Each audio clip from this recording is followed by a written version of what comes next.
आता बातम्या मुंबई आणि पुण्यातल्या पाहूया। कोकणातून मुंबईत येणाऱ्या रेल्वे गाड्या सीएसएमटी ऐवजी दादर पर्यंतच धावणार। फलाटांच्या विस्तारीकरणाच्या कामामुळे अनेक रेल्वे गाड्यांच्या थांब्यात 28 फेब्रुवारी पर्यंत बदल। कल्याणमधील मिठाईच्या दुकानात मिठाईत अळ्या आणि किडे आढळल्यानं खळबळ। महात्मा फुले पोलीस ठाण्यात दुकानदाराविरोधात गुन्हा दाखल। मुंबई महानगरपालिका वर्षभरात 25 आपला दवाखाना सुरू करणार। नागरिकांकडून आपल्या दवाखान्याला उत्स्फूर्त प्रतिसाद, मोफत आणि घराजवळच उपचार मिळणार। मुंबईतील पश्चिम द्रुतगती महामार्गावरील दहिसर जकात नाक्याच्या जागेवर वाहतूक आणि व्यावसायिक केंद्र 131 खोल्यांचं तारांकित हॉटेल उभारणार। ठाण्यातील अंबरनाथ, उल्हासनगर, कल्याण आणि डोंबिवली शहरांमधील पाणी पुरवठा शुक्रवारी बंद राहणार।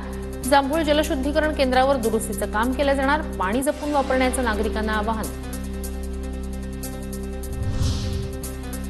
पुण्यात अवजड वाहनांना 24 तास बंदी, गंभीर अपघात रोखणं तसंच वाहतूक कोंडी सोडवण्यासाठी उपाययोजना। वाहतूक पोलीस शहरात रेड झोन तयार करणार। पुणे महानगर प्रदेश विकास प्राधिकरणाकडून ई ऑफिस प्रणाली सुरू। नागरिकांना 10 प्रकारची कागदपत्र ऑनलाईन पद्धतीनं घर बसल्या मिळणार। पुणे शहरात वाहन तोडफोडीचं सत्र सुरूच। बिबवेवाडीनंतर येरवडा, फरासखाना परिसरात वाहनांची तोडफोड।